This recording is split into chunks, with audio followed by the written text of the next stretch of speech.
ہمارے ہاں انسان چونکہ انسانوں سے مل کے زندگی گزارتا ہے، اور اللہ تعالیٰ نے انسانوں کو درجوں کے تعلق سے فضیلت بھی عطا فرمائی ہے۔ کسی کو بیٹا بنایا ہے تو کسی کو باپ بنایا ہے،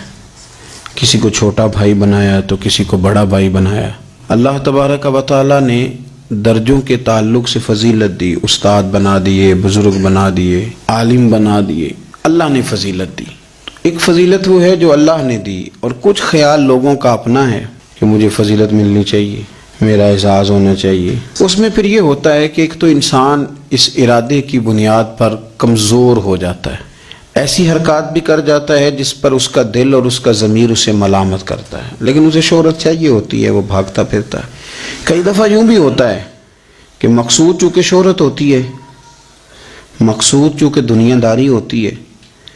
تو پھر دوسروں کو تکلیف دیتا ہے، وہ زبردستی عزت مانگنا، لوگوں کو تکلیف میں مبتلا کرنا، اور خیال کرنا۔ مطلب دو قسم کے داماد ہوتے ہیں، ایک داماد وہ ہوتا ہے جس کے بارے میں پتہ ہوتا ہے کہ پھڈا بہت زیادہ ڈالتا ہے، چائے بھی لیٹ ملے تو شور کرتا ہے، تب وہ سسر جو ہے وہ اپنے بچوں کو اگر کسی موقع پر اس صاحب نے آنا ہو تو بٹھا کر کے پہلے کہہ دیتے ہیں کہ مہربانی کرنا اس شریر کا ذرا خیال رکھنا، 2 دن گزر جائیں بیاہ کے یا کسی اور تقریب کے، ذرا سکون رہے گا، اس کا خیال رکھنا۔ دوسرا جو ہے وہ نفیس آدمی ہے، اس کو کوئی پریشانی نہیں، اس کو پتہ ہے کہ روٹی گھر بھی ملتی ہے، یا میں مہمان آیا ہوں، تو اب اس کے رشتہ دار وہ کہہ رہے ہوتے ہیں کہ اس کی خیر ہے، یہ تکلیف نہیں دیتا۔ اب یہ جو صاحب ہیں یہ کہتے ہیں جناب میں نے ہر چیز کھینچ کے رکھی ہوئی ہے، میں جاتا ہوں تو سب کوئی سیدھا ہو جاتا ہے۔ وہ بھائی آپ کے شر سے بچ رہے ہیں لوگ، آپ جو اذیت دیتے ہیں اس سے بچ رہے ہیں، آپ کو عزت نہیں دے رہے۔ عزت تو وہ دوسرے کو مل رہی ہے جس کے بارے میں کہا جا رہا ہے کہ یہ اچھا آدمی ہے، یہ تکلیف نہیں دے رہا۔ تو ہم نے عزت کے حصول کے لیے، شہرت کے حصول کے لیے، اپنا آپ دکھانے کے لیے اپنے آپ کو کمزور کرنا شروع کر دیا۔ بہت ساری جگہوں پر یوں محسوس ہوتا ہے کہ یہ آدمی شاید منت کرے گا اور شاید یہ ہاتھ باندھے گا کہ مہربانی کرو میرا بھی نام لے لو کسی طریقے سے، اور بڑے بڑے لوگوں کو یہ بیماری لگ جاتی ہے۔ اللہ تعالیٰ نے مالی طور پر، علمی طور پر قوت بخشی ہوئی ہے، اعزاز دیا ہے، لیکن وہ اس خوف کا شکار ہیں کہ میری عزت نہیں ہے، کچھ 4 بندے میرا نام لے لیتے نا۔ ایک حدیث پاک ہے، اس کو یاد رکھیں، نبی کریم علیہ وآلہ وسلم نے ارشاد فرمایا کہ جو بندہ دنیا میں شہرت کا لباس پہنے گا اللہ تعالیٰ اسے ذلت کا لباس پہنا دے گا۔ یہ بخاری مسلم کی حدیث ہے۔ کیا مطلب ہے اس کا؟ کہ وہ جس رستے پہ چل رہا ہے نا کہ میں یہ کام بھی کروں تاکہ میرا نام ہو جائے، یہ کام بھی کروں میرا نام ہو جائے، فلانا بھی کروں تو میرا نام ہو جائے، چونکہ مقصود نام ہے، اس نے لباس پہن لیا ہے شہرت کا،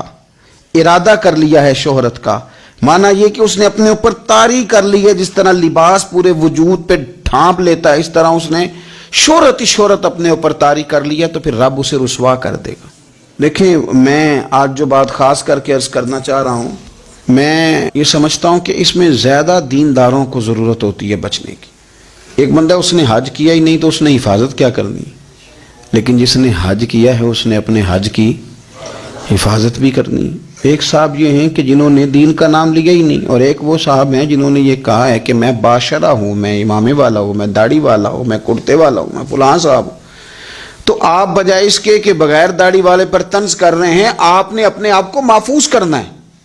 ان چیزوں کی آپ نے حفاظت کرنی۔ دیندار لوگوں کی تو اب ساری چیزیں اس طرح ہائی لائٹ ہونے لگی ہیں، دکھاوا ہونے لگا، یعنی دعا مانگ رہے ہیں تو فوٹو الگ ہے، نماز پڑھ رہے ہیں تو فوٹو الگ ہے، یعنی آنسو کسی شخص کے آ گئے، کسی شیخ کے، کسی پیر صاحب کے، تو وہ آنسوؤں پر فوکس کر کے لوگوں نے اس کو بھی بیچا میڈیا پہ،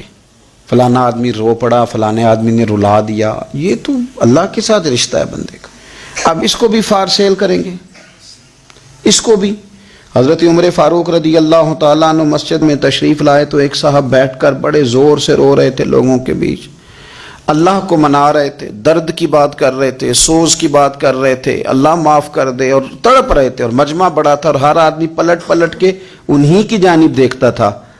تو سیدنا فاروق اعظم رضی اللہ تعالیٰ عنہ نے آج جلال نہیں فرمایا، آج پیار فرمایا،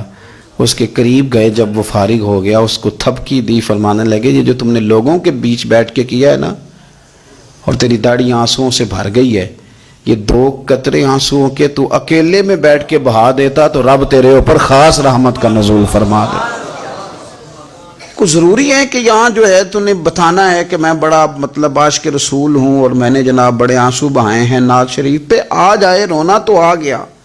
کنٹرول نہیں ہے، وہ تو آ گیا، اور اب تو باقاعدہ پریکٹس کی جاتی ہے کہ پڑھنے والے نے بھی رونا ہے اور سننے والے نے بھی رونا ہے۔ نہ کریں یہ کام۔ اگر آپ کا مزاج دکھاوے کا بن جائے گا، آپ کی طبیعت دکھاوے کی بن جائے گی، ذہن دکھاوے کا بن جائے گا، پھر آپ تنگ ہوں گے۔